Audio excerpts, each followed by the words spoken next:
What's up, guys and gals? Welcome back to Weekly Indie Newcomer. My name is Splattercat, and I'm happy to have you here for our Friday series where we take a look at an indie game that I've been playing over the course of the last week. Something that's been bouncing around the trunk, if you will. This week, we're going to take a look at Tom Johnson's Enemy. If indeed you like the game after you check it out, you can buy it on Steam for $14.99. I do think that this is a very, very cool little game, and one that took me by surprise. When it landed in my inbox, this happens to me a lot, but I get a lot of games sent to me so that they can be featured on this series, and a lot of them I play, and I'm just sort of like, it's okay, but every now and again, and I would say about weekly, I get that one game that I just know that I'm going to put it up on Weekly Indie Newcomer, and Enemy is that game. If you want to know basically the synopsis for Enemy, there is no storyline aside from the fact that there are 4 big bad guys on the map that need to be killed. When you kill those 4 big bad guys, the game is over, and that's that. Now, how does the game play? The game is very much like Jagged Alliance in that you start with 4 characters, or 3 characters, I think. They've each got their own skill sets, they level up, they get better at whatever it is that they do, and they fight their way through an open map divided into sectors, each of which is fully destructible, filled with treasure, all kinds of random things along the way, and so this game is all about emergent gameplay. If you like Jagged Alliance, if you like X-Com, if you like a little bit of like Ultima 4 or like Ultima 6 in there as well, this might be a game that will strike your fancy. And so without further ado, let's take your fancy and let's just beat on that thing for a little bit, and hopefully I'll get on through. New game time. We need to enter our name, and so my name for right now will be Tinny Twiggins. There it is, and so Tinny Twiggins was born and on into the world. And so this is the first thing we're going to need to do. We need to create our appearance. You can be male or female. I know that is an important thing, and people always ask. So for example, when I played Reign of King, people wanted to know if you can make a female character. In this game, you can, and so there's no bubes or anything like that. It's just denoted by the fact that they come with a bra and underwear instead of just coming along in their underwear. I'm going to go with this character like, he looks sort of like me. His feet aren't hairy enough, and his chest isn't furry enough. It's an affliction. It's an affliction that I do. I'm a hairy dude. I can't help it. It occurs from time to time. Let's go. But we get to choose a genre now, and so this is sort of the interesting part of the game that I think it took it a little while for it to sink in with me what this actually does. And so when you choose a background, this game is all about the inside jokes. This game is all about referencing things from back in like the SNES, Super Nintendo, Sega Genesis, Atari era. Lots of weird little humor in here, and you can choose actually the way the game that plays. So if you want it to be like Jagged Alliance, you would choose action. This means that you and all the enemies will have guns, you'll have knives, you'll have grenades, and things of that nature. If you choose adventure, the guns will be converted into bows, you'll have swords, you'll have shields, you'll have armor. If you go with horror, all the enemies will be ghosts and like chainsaw-wielding psychopaths, and you'll use magic spells and the occult. This one's sort of a mix and match of other things. And then if you go with platformer's a little bit odd and hard to describe, but it's basically everything in the game is a reference to Mario. If you go with platformers, like you have bombs, you have like the little the little tunnels that you can jump down into, the little tubes. My favorite is action so far because I feel like the gunplay is where the game shines the best. That's not to speak down about adventure or horror. I've played all 3. I haven't beaten the game with any of them yet because the game is hard, and once you die it's all over with, and so there's no saving. Once you're dead, it deletes your save, and I think you start over anyways. That's what it did to me. So let's continue. Action mode is my favorite, so that's what we're gonna play here. And now we get to choose our skills. I'm going to go with ranged combat, and I'm actually going to go all in on it because adding health doesn't really seem to help until you've got a bunch of points in, and being able to hit your enemy consistently seems to be more important than being able to soak hits, and so that's what I'm going to go for. All in on range. That'll start us out with either a shotgun, an AK, or a pistol, but it should work out pretty well. Let's rock. The other things, I'll explain them. Throwing allows you to pick up stuff and throw it like any set object, and so everything in this game is destroyable, everything in this game is throwable. Bombs, that's how good you are with grenades, bombs, random thrown accessories like Molotovs. Melee, that's self-explanatory. It's how good you are at hitting stuff violently. Health, how much health you have. Endurance allows you to jump higher. I think it makes your endurance a little bit higher, and then, yeah, I think it mostly affects jumping, and then you can jump on people like you could in Mario, and so it's kind of like Jagged Alliance, but you can also go bloop and jump on people's heads every now and again if you've got the high ground. The mind skill, you panic very, very easily in this game. In fact, I might put one into there. Every time you dodge an attack or suffer an attack, you lose mind points. And so when your mind points run out, you panic. Reaction is your ability to interrupt the enemy. And so essentially, you'll have time points. You have TUs in this game, just like you have in XCOM. And you have, I think, every time the enemy moves, the game makes a check with your reaction versus your time points to determine if you interrupt them. And if you get an interrupt at the right time, it can actually be devastating if you've been saving your points. And so you don't actively have an Overwatch in this game. It's always running. If you have any time units left over and your reaction skill is high enough, you can save your points and just preempt people every time they try and take an action. It would definitely, if you're playing against other players, it would get annoying. Luckily, it's only single player, so let's ride.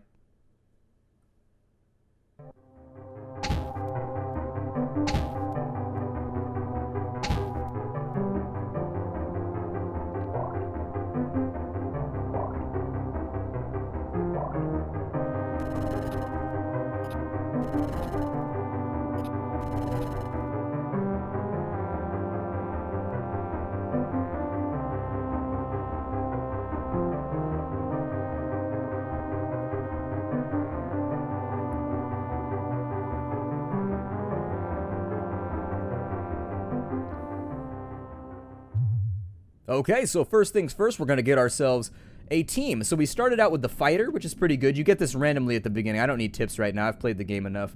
I know what's up. I got to get myself on the right keyboard right now, and I'll explain that a little bit later.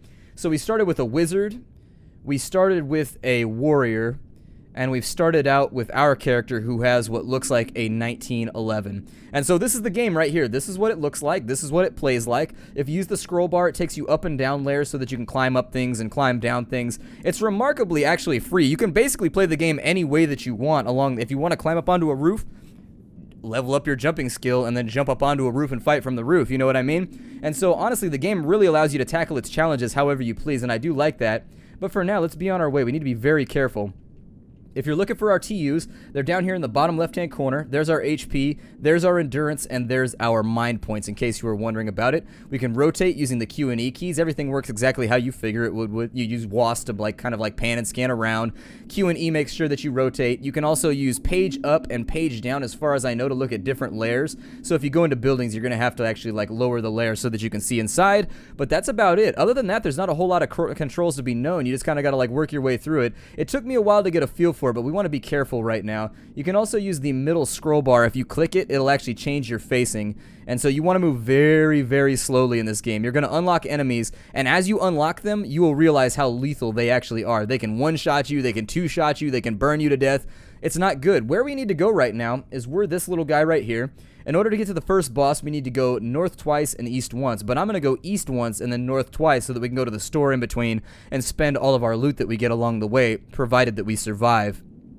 It's very possible to get killed right here on this first map. As you walk out the door, sometimes there's a guy with a grenade who's just boom, and that's that. And there's not really a whole lot you could do about it. Like I said, the game is randomly generated and very, very difficult. Since we need to go east, that means that we're going to be working in this direction. Let's just start going that way. You do get a bonus for killing off everything on a map, so it might be worth it for us to get out here and get into a gunfight. I was hoping that the enemies along the way, though, would be right outside of our house so that we could use it as cover. They could destroy our house if they have explosives or whatever else. That is an option that's available to them, but you can hope for the best. Hiding behind a tree like this, you can press control to put yourself into sneak mode so that you can try and sneak up on people and shank them if you want to.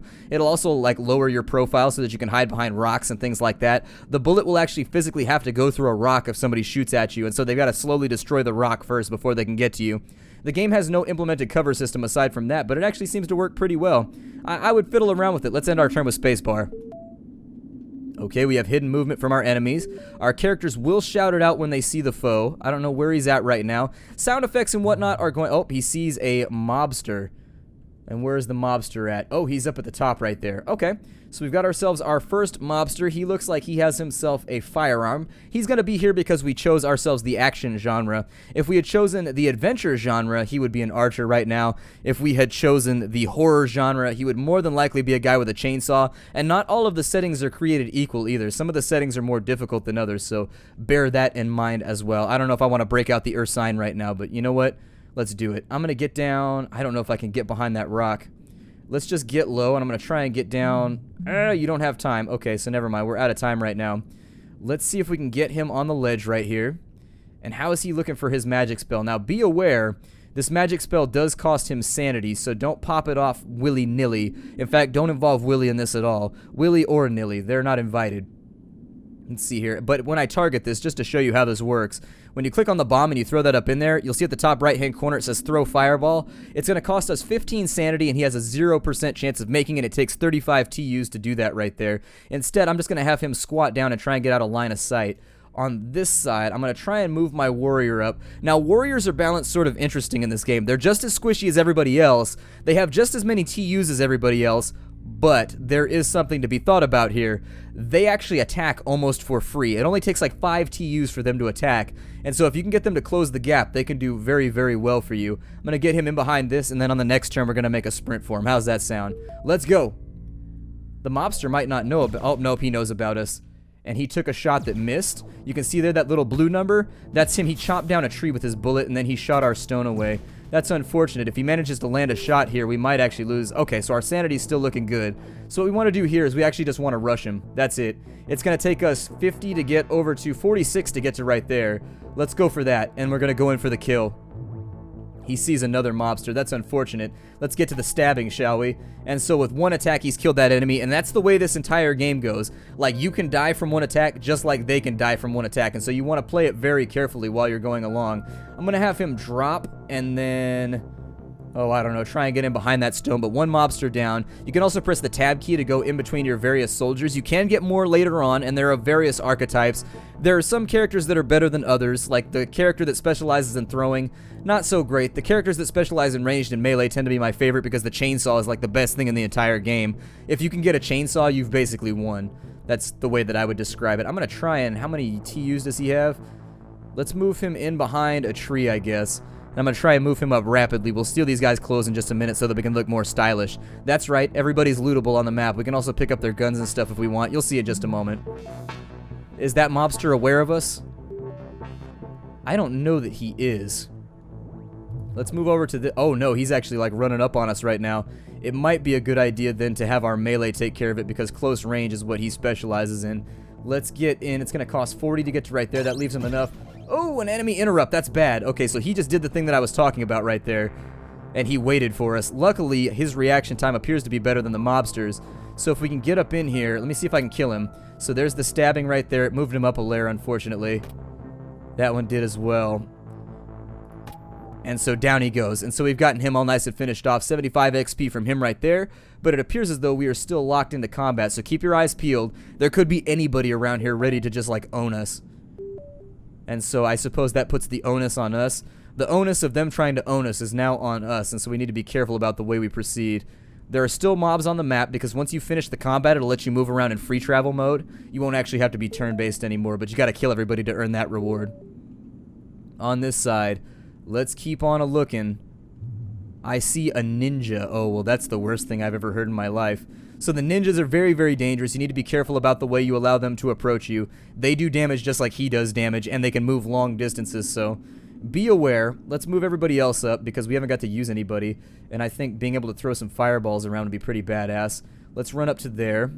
On our next character, we'll take him out of sneaky mode, and we'll have him take up this position right here. You can't go in the water as far as I know. We'll deal with that in just a second. He's got a gun and a pill. I'll go through everybody's inventory in just a moment as well. Is the ninja onto us? The ninja is definitely onto us.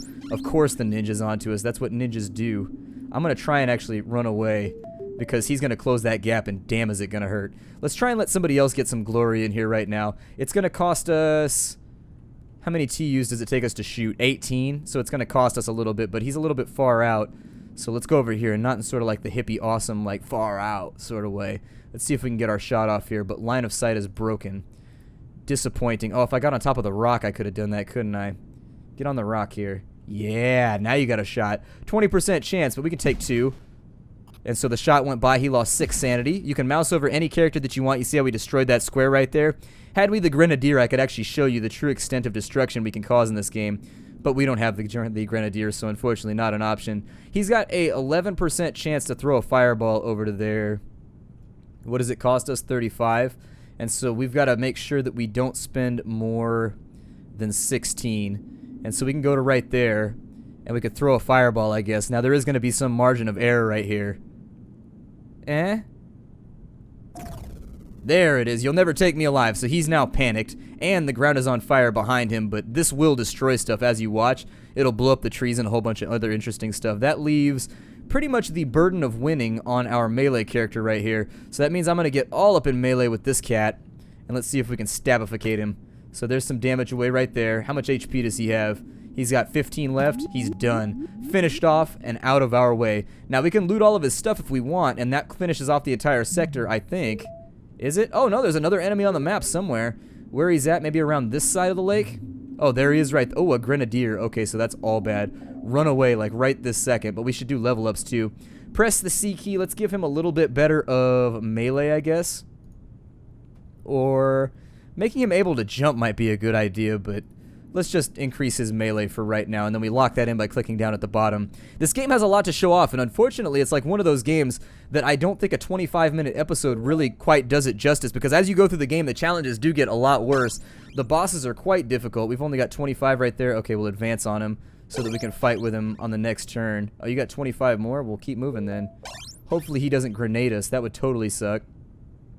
We can't do anything with what we have right now, so on this side, with 75, we can get pretty close to him. I'd like to give our shooter a chance to kill somebody, though. We'll move him up to the 44 slot right there. He may not have a shot. If you want, you can actually aim at a point, too. If you're trying to, like, finagle around about firing. Let's say that I just randomly, I wanted to fire over here. Sometimes firing at a location is a lot more accurate than actually, like, doing other stuff. This is an aimed shot, though, so it costs a little bit more as far as TUs go, I think. Yeah, it takes a little bit, so next turn we'd be able to take a shot at him. We don't have the time for right now. I'll show you how that works right there. So there's his grenade out. Luckily, he missed, but it is going to affect our sanity negatively. We got a player interrupt on this side. Let's go after him, I think. Unless he tries to point blank us. And so indeed he did. That leaves us on this turn right here. He just took a serious amount of damage, and that flame is going to spread. Let's instead start with our shooter, who's got a 52% chance. Going for it. We got him for 31 right there. Nothing right there, unfortunately. And the next shot missed, but it took out that rock in the background, so maybe it was karmic for that rock. I don't know if that rock had been a dick to people lately, but it got shot like it had been a dick to people lately. We can also throw out a fireball right here if we wanted to deplete our sanity a little bit. 99%? Yeah, go for it. Hopefully we don't burn our own guy. And so we still missed, unfortunately. I don't know if I should... Let's maybe think about damaging him slightly. He's now panicked. Oh no, I'm not panicked. Let's move him out since he's taken a little bit of damage. And we'll let these other cats deal with him. We could have gone for the kill right there, but I think the fire is going to spread on his turn. And so there it is. You saw him take a little bit of damage. Oh, our guy panicked too, so he's off and running. Hopefully he doesn't burn himself to death. Ooh, and he killed the enemy. Okay. So one enemy remains. We have to hope that our panic character doesn't get himself killed because he is low on HP. I could take a look and see. We have a med kit in our inventory right now. And so I could put that in my satchel. Oh no, never mind. I could put that in his satchel then. So if I press the I key, we've got an inventory. I could put that in his satchel. It takes time, 35 TUs to do it. But upon using that, oh, I thought we could use it on him. Never mind. Okay, so it has to be on the person that can use it. Never mind then. Hopefully he's not panicked any longer. I'm going to take this opportunity to reload my gun by clicking my ammo margin right there, or my little ammo marker. And then inside here, he's got a pill which restores his sanity. I guess he's got drugs on hand to fix that problem. Let's just bypass for a second and let him recover. We'll let the fires go away, and then we'll dig through some of the extra stuff that's laying around on some of these guys.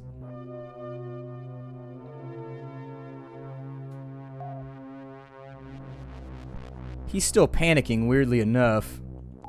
They hear footsteps behind us. We may lose him, unless he runs to a location that is not coated in flame. I hope he does anyways. Let's try and extricate everybody on this turn from this region, because it looks like the fire is really, really getting out of hand. Yeah, so there it is right there. We're taking damage for sure. This entire area is engulfed in flame. I'll have him run back this way and hopefully not take any damage. Sometimes the game suffers performance hits too. You may notice that the game is down to like 30 frames per second right now. I'll probably just upload it that way. It has something to do with the flames that are going around. We'll talk about that later. Additionally, trees are falling down. People are still taking damage, but they're still all well and good and taken care of. I think it's the fire animation. They'll probably get that cleaned up in the future. But for right now... Oh, we got one ninja left. Okay, well, let's loot this dead guy right now. Can we? There we go. And in his satchel, he's got himself... He's got himself a pill. I guess I'll take that. I like his suit, too, so I'm going to take that so that I can look more awesome. And so we'll take those. Unfortunately, his shades are not lootable, which is a little bit of a letdown because I'd like to have his super awesome shades. His pantalones, put those on me. Here, I'm not going to wear pants for right now. Oh, it costs too many TUs. Never mind, we can't do that right now. Let's run away from the ninja because he's probably going to be able to hurt us. And we'll allow him to take a turn. Hopefully he doesn't run up on us too badly. Now that the flames are gone, I'm going to start moving these guys on through.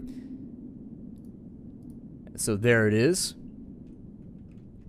Let me try and make sure here that we're moving in an intelligent fashion. But yeah, as you can see, fires actually have the ability to totally terraform a battleground over the course of time. And you will be... Oh, did he just throw a grenade at me? Ooh, he grenaded me and he stabbed me. That's not a very polite thing to do. So let's get over here. He's probably right on top of me, isn't he? Yep, there he is right there. Okay, so since we've got the ninja right here and he's going to kill us on the next turn, we should probably focus on eliminating him. So there's 18 damage right there. And then there's the kill, and we got another level up. And so that's going to be the end of the area in a moment. Yeah, so there it is right there. It'll let us out of turn-based mode, and we can talk about the way that this affects the rest of gameplay. If you right-click any gun, it's going to get rid of the ammo out of it so that you can stock it up for later. Can you dual wield them? I don't remember. I'm going to dual wield them just because it's badass and because I can. So how's that sound? On top of that, we'll get rid of that right there. He's got himself, what item does he have? He has a knife. What is this right here? Is that a knife too? We can have him dual wield that makes him double attack whenever he takes an attack, and it's pretty cool, but you lose the shield. The shield reduces damage that he takes from the front, so in case you were wondering, we should probably search all of these guys for anything they might have. He has crossbow bolts and a pistol with some rounds. I'll throw those into the general inventory so that anybody can draw off of those if they need to. And on him, we've got a pair of red pants, unfortunately, that are not going to be that useful. We'll check him for anything that he's got. There's no sector loot, unfortunately. I do wish that sector loot is like one of my favorite inventions ever, and when games don't have it, it makes me sad. If you don't know what sector loot is, essentially sector loot is a thing that allows you to loot any item in the... What is this? A teleporter, alien technology that warps you somewhere else. No one knows how to control where, though. Okay, so that goes in there. Just in case you wanted a ninja outfit, you can have that. Let's give him a ninja outfit. I bet that'll be awesome. So now we have a ninja with a shield, and so... I don't think ninjas were known for their usage of shields, but maybe they were. I don't know a lot of stuff about ninjas. Never followed the whole ninja trend. Not a thing that I knew about. Let's get our level ups done. I'm going to go for health on our melee character. We'll allocate that. We'll go for... Is that one leveled? No. Are you leveled? Okay, so those two appear to already be taken care of. Arthur's ready to roll. Alright, so we'll get up out of there. Let's bounce. If you wanted to go to a new zone, unfortunately we appear to have lost our reticule for which direction was east. But if you want to leave, you just click on the edge. You can't exit. Oh, you're on a coast. Okay. So anyways, if you want to see, you can go back through this way. You can also reinitiate combat if you want to. It is a thing that's available to you while you're walking around. Our guy's just going to stay pantsless for right now. Why not? It makes me happy that he's running around dual-wielding guns in his underwear. And so in exiting the area, this will allow us to choose a different zone to go to, and so we can go one step in any direction. I'm going to go to the east so that you can see how things go into uncharted wilderness. So when you go into different biomes, you see the color green, blue, red, purple. That changes what mobs you'll fight in there. So in a green area, you're going to fight adventure mobs. In a red area, you're going to fight action mobs. And so just bear that in mind as you go through the game. This character is a friendly, and this is the princess, which is one of the characters. She can join us, but she's a throwing character, so she's not very good. What she can do is she can pick up stuff like this. Oh, well, she can jump on the cactus too. But anyways, we've got a ghost over there. Ghosts are indestructible, so don't even mess with them. If we go with this right here, she can pick that up, and you see how she picked it up? She can then, like, throw it at locations. Unfortunately, it was a piece of cactus, so it's not much of a projectile. Probably left a bunch of holes in her hands. Let's wait for a second, and we'll see where everything else moves around. As with most strategy games, it's a decent idea to just sort of, like, chill for a minute and get the lay of the land. Let me move people around. I don't like these swamp zones. They make you walk slowly when you go through the water. It doesn't actually... I don't know if it actually affects the TUs. I haven't paid attention very well while playing, but I've been playing this game a lot in my free time. Like, seriously, this game is a blast. So, since we're already knee-deep in the gameplay, I figure I've showed off essentially all the zones follow just like the previous one. You fight guys on each zone. There are treasure chests around. There's secret stuff around. Inside of towns, you can go do other stuff, too. It might be worth it to see if we can exit right now and go to the town from where we're at. We can only exit one at a time, so we'll take our time with it, but we'll see what we can do here. Let me swap around and see if maybe it'll let me go up to the store so you can see that too. See what's in store for you if you decide to play the game. There it is, and so everybody's up out of here. I think this will let me go north. I don't know, though. But the game basically plays as you've seen so far. You sort of just like wander around. Oh, no, it's not going to let me do that, will it? Okay, well, that's a little... Can I go diagonally? Oh, I can. Well, then let's go diagonally because the horror zone makes me sad because I can't walk around very well. I don't know what the time affects. The little time meter down there, I very rarely make it very far in this game, and so honestly, I don't know what to expect. And so now I figure it's that time for pros and cons, since I really do feel like we've just about run up our time here. In the pros column, I'd say that Enemy is a great game for getting your sandbox tactical strategy on in short bursts. The combat is satisfying, deadly, but sometimes it can suffer from like RNG and unpredictability. It's hard to describe like whether something's your fault or whether you got bitten by RNG, but still, it's there. It's not really like a good or a bad thing, but there's a chance that it'll drive some people crazy who like chess rather than, you know, playing X-Com. The skill sets do each have a function, and they can be great for like annihilating a map if you really want to. And if you really hate all the skill sets, you can make a character whose only job is to just like dragoon the hell out of everything, just jumping up in the air and landing on stuff and dealing damage. I like the UI. The UI is very minimal while still being functional, and I think that's a balance that's very difficult to strike. And so I think they struck it very well. There has been some damage done right there. I think that after you learn the initial keybinds as well, you should be off and running or, jumping, as I said, if the endurance tree is looking really, really good to you. No two games in this game will play the same, and believe me when I say that it'll occasionally send you back to the main menu to try again after a really, really bad round of combat, but still, I've never just been like, ugh, I don't want to play anymore because I lost. It's always because I've done something stupid. You can lose a character to RNG, but if you lose your whole party, basically you would set yourself up wrong. Cons-wise, I'd say the sound effects and the soundtrack can be a little bit light. It's a one-man project, so it makes sense that those are going to be a little bit absent, but occasionally when you attack, there'll be like missing sound effects, and the background music will fall in and out every now and again. And it may be just because I'm like a stickler for auditory stimulation while I play games, but for some people that won't matter. They just listen to Pandora or whatever while they play. Graphically, I don't think the game is much to look at, but it borrows the signature Minecraft style and readapts it for tactical play pretty well. And graphics aren't everything in a game, and since the other parts of the game fit together pretty well, it's an easy sort of gripe to ignore. I'd like to see shading added to the game. As of right now, a lot of the maps can feel really sort of like stark and over bright or like oversaturated, so I hope maybe that gets added in a future patch, or maybe just something that like softens down the colors a little bit and makes the lines look a little bit less brusque, I suppose. The AI could use some work as well. It doesn't really do much other than like rush in for the kill a lot of the time. Like sometimes it'll do something clever, but I think more in that case, it's more by accident than planning in my experience. I'd also like to see range mobs take cover, melee mobs advance carefully when they know that you have ranged characters, little stuff like that added. But anyways, this is Tom Johnson's Enemy. You can get it for $14.99 on Steam. If you're interested in the game, feel free to look down below for the link. The show that you just watched is Weekly Indie Newcomer, my Friday series where I talk about an indie game that I've been enjoying over the course of the last week. I hope you enjoyed it here today, and I'll have another one up for you next Friday. Take care out there, everybody. I do.